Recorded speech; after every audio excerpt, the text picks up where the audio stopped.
Hello students, this is part 4 of the poem Elegy written in a country churchyard. In this part we will see how to critically appreciate a poem and what are the special characteristics of this poem that made it so famous. Now let us start. First of all, see about the poem. What are the main characteristics of the poem? This poem consists 128 lines. It is about the subject of human mortality.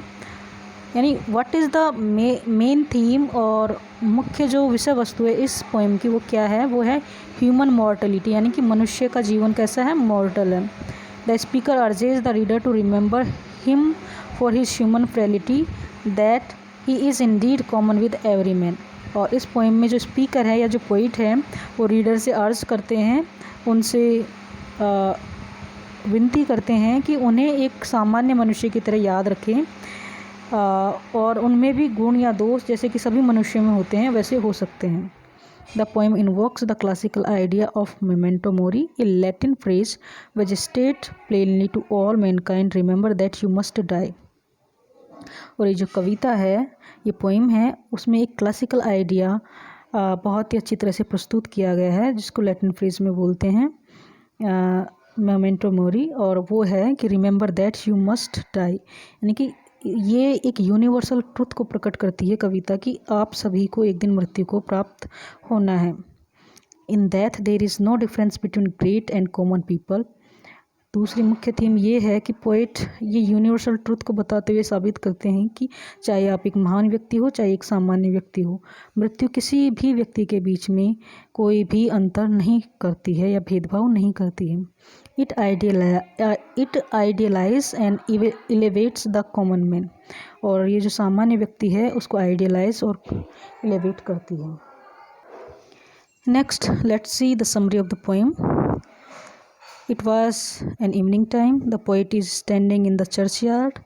The ringing of a curfew bell is heard. A herd of cattle from pasture started returning home. Farmer works after hard work started going home, indicating that the activity of daytime are drawing to a close. The poet in the left alone to contemplate the isolated rural scene. The poet sets a melancholy atmosphere by describing the ringing of curfew bell in somber tone. The curfew bell does not simply ring, it knells, a term usually applied to bells rang at the death of funeral. From the very beginning, it reminds us of human mortality.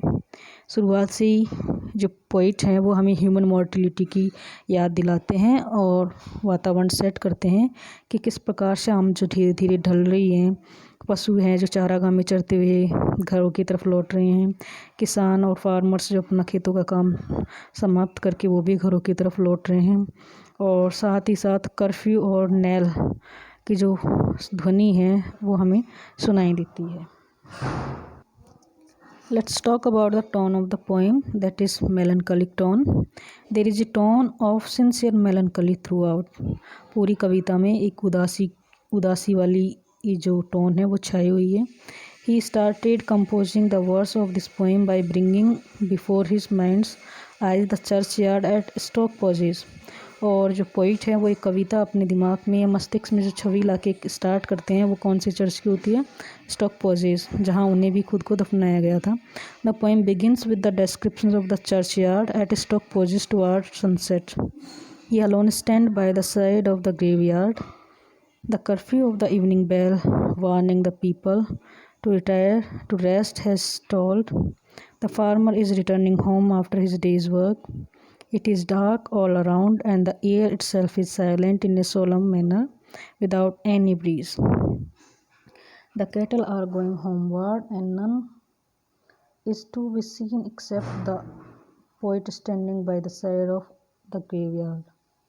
The whole atmosphere is serene. Nothing is heard except hooting of the owl and the droning sound of beetle, tinkling of the bell of the herd in distant fold in the village. Even those noises are feeble, showing that the beetle and cattle are tired. ये जो noise शाम के समय हम सुनते हैं किसके, जो भी बीटल के और कैटल की थी, टिंकलिंग वॉइसेस, उनकी जो घंटियों की बैल की जो आवाज़ थी वो भी बहुत ही सोम्बर और बहुत ही फीबल है। There is indeed one sound which is not drowsy. यहाँ पे केवल एक ही ध्वनि ऐसी है, आवाज़ ऐसी है कि जो निंद्रा या निंद्रालु नहीं है, यानी कि जिसको सुन के नींद नहीं आती है।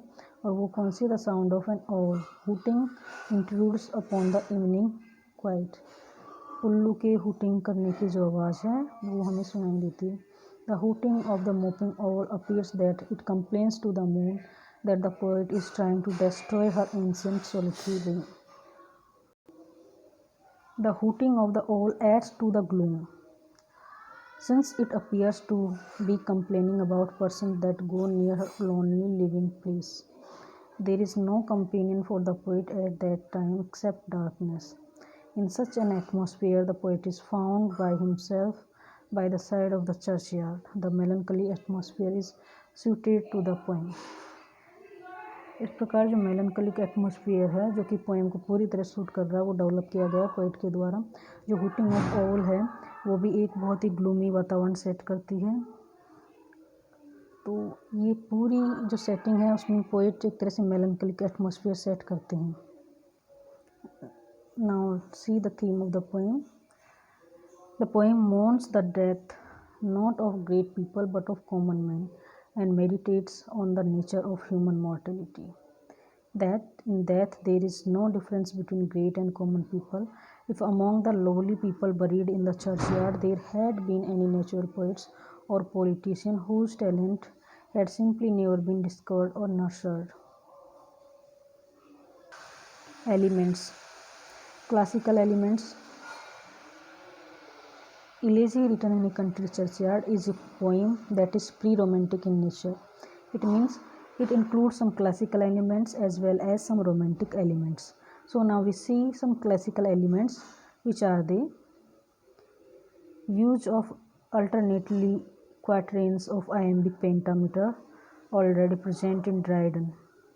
यानी जो पोइट ने जो यूज़ किया है मीटर का वो कौन सा, आयम्बिक पेंटामीटर, जो कि ड्राइडन ने भी अपनी कविताओं में यूज़ किया है। Use of abstract personification. अब कवि ने जो अपनी पोएम में जो पर्सोनिफिकेशन किया है वो एब्स्ट्रैक्ट चीज़ों का किया, जैसे कि एम्बिशन, ग्रैंडर, महत्वाकांक्षा, दिखावा, फेम एंड फॉर्चूनेट, डेथ, इन सब चीज़ों का जो पर्सोनिफिकेशन किया गया ये चीज़ें कैसी है, एब्स्ट्रैक्ट है। यानी एब्स्ट्रैक्ट मीन्स जिसे हम भाववाचक बोलते हैं या भाववाचक संख्या भी एक नाम सुना होगा आपने, तो उन चीज़ों का यहाँ पे पोइट पर्सोनिफिकेशन करते हैं। Universality of theme. जो थीम है वो बहुत ही यूनिवर्सल है, यानी कि death is universal, nobody can escape from death. Obscurity, contentment etcetera, these are the theme that are universal. Idyllic view of country life. Classical जो पोएम्स हैं उनमें हम देखते हैं कि जो व्यू है वो कैसा होता था, उन पोएम्स में आइडियलिक होता था, यानी बहुत पेस्ट्रोल टाइप का ऐसा कंट्री साइड का व्यू होता था, वैसा ही पोइट ने अपनी कविता में प्रस्तुत किया है। नेक्स्ट है excessive time required to polish each stanza thus excluding immediately of inspiration. कवि ने जो एक कविता लिखी है इसको लिखने में उन्होंने 1742 से 1751 तक का टाइम लिया, यानी कि उन्होंने लगभग 7 या 8 साल में इस कविता को लिखा है। और इस कविता को लिखने में उन्होंने कम से कम 8 साल लगा दिए। मीन्स उन्होंने एक एक शब्द या एक एक स्टैंजा को पॉलिश करने में या फिनिश करने में, उसको रिफाइन करने में बहुत टाइम लगाया है।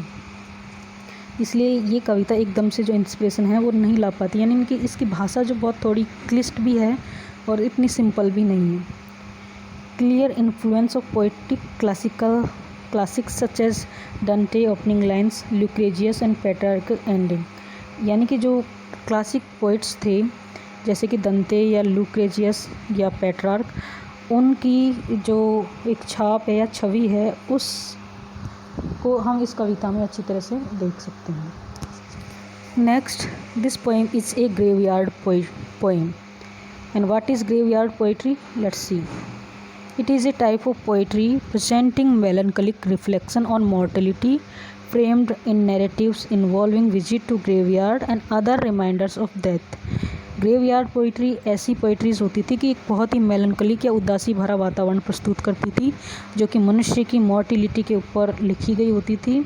और ये प्राय कहाँ लिखी जाती थी, यानी कि जो पोइट्स होते थे जो ग्रेवयार्ड पोएम्स लिखते थे वो उन पोएम्स की सराउंडिंग या उनका जो वातावरण होता था, उनका जो सीनरी होती थी या व्यू होता था, वो ग्रेवयार्ड के आसपास होता था और वो मनुष्य को हमेशा मृत्यु की या मौत की याद दिलाती थी। One of the most celebrated example of this type of verses Thomas Gray's elegy written in a country churchyard. और टॉमस ग्रे की जो पोएम है elegy written in a country churchyard, वो भी एक ग्रेवयार्ड पोएम है। With its personal and introspective concern, such verses has been seen as significant as part of a transitional phase between publicly focused neoclassical verse and romantic lyricism. But it is of interest not only as a stepping stone in literary history, involving a focus upon loss and with extensive analysis of feelings, such verse played a part in the wider culture of sensibility. इस प्रकार की कविताएं होती थी वो प्राय मेलनकलिक होती थी, मनुष्य की मॉर्टिलिटी के लिए बात करती थी और इनका जो वातावरण या सीन होता था बहुत ही ग्लूमी होता था और ये प्राय उदासीनता से भरी हुई होती थी। Now we will talk about the metre and rhyme scheme of the poem. The poem has written this the poem is written in 4-line stanza that is called quatrains. Each line is in iambic pentameter. Each line has a 5 pair of syllables for a total of 10 syllables. In each pair, the first syllable is unstressed or unaccented and the second is stressed. Iambic pentameter. Pentameter means 5 syllables, and iambic, what is iambic? That in iambic meter the poem is written in which the first syllable is unstressed and the second syllable is stressed. As in the 2 lines that open the poem, the curfew tolls the knell of parting day, the lowing herd winds slowly over the lea. In each stanza the first line rhymes with the third and the second line rhymes with the fourth. So rhyme scheme of the poem is AB AB. Now we will see the diction and style of the poem. The speaker uses sad diction and symbols such as all, death, grave, sleep also. The all symbolizes death. कवि ने जो इस कविता में Dickson या भाषा शैली जो use की गई है, जो सिंबल्स यूज़ किए गए हैं, वो प्राय ऐसे हैं कि जो मृत्यु को प्रदर्शित करते हैं, मृत्यु को सिंबलाइजेस करते हैं, जैसे कि ऑल है, डेथ है, ग्रेव है। The setting, the time is the mid 1700, about a decade before the industrial revolution in England. The place is the symmetry of A churchyard. जो प्लेस है, जो सेटिंग है कविता की, वो एक चर्चयार्ड है। Evidence indicate that the church is St. Giles in the small town of Stockposes। और evidence या सबूतों से ऐसा पता चलता है कि जिस चर्च के बारे में कवि ने इसमें लिखा है पोइम में, उस चर्च का नाम सेंट गिल्स चर्च है और वो कहाँ स्थित है? स्टॉकपोजेस में, बकिंगमशायर में, इंग्लैंड में। Grey himself is buried in that symmetry. और ग्रे जो खुद हैं उनको भी उसी चर्च में दफनाया गया था। Now we will talk about the figures of speech. सबसे पहले बात करेंगे एलिट्रेशन। और ploughman homeward plods his weary way, line 3। The cock shrill clarion or the echoing horn, यहाँ पे cocks and clarion, line 19। Nor cast one longing lingering look behind, line 88। Now drooping woeful wan like one forlorn, line 107। और praised with care or crossed in hopeless love,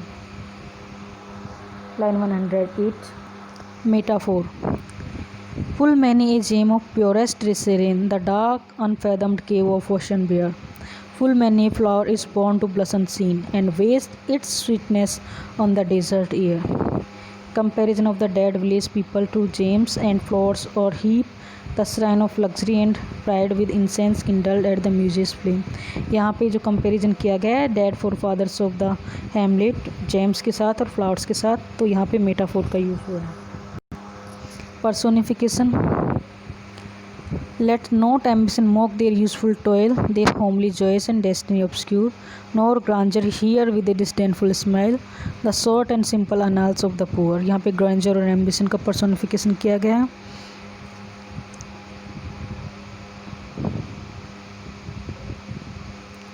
But knowledge to their eyes her ample page rich with the spoils of time did never unroll। Knowledge, notice that knowledge becomes a person, a female, fair signs found not on his humble birth and melancholy mark him for her own। यहाँ पे science, melancholy, fame and fortune सबका personification किया गया है line 119 to 120। And metonymy, metonymy is a use of word or a phrase to suggest a related word or phrase. ये एक ऐसी part of speech या फिगर ऑफ स्पीच है, figure of speech है जिसमें किसी शब्द या फ्रेज का यूज़ किसी दूसरे किसी शब्द या फ्रेज से जो कि किसी पूरी चीज़ को दर्शाता हो उससे रिलेटेड चीज़ को शो करने के लिए किया गया है। यहाँ पे जैसे कि to scatter plenty over a smiling land, तो plenty scatter over a smiling land means land is not smiling but land stands for people, ये लोगों के लिए यूज़ किया गया है। So this is metonymy. So the critical appreciation of the poem ends here. This is part 4 of Elegy written in a country churchyard. Thank you.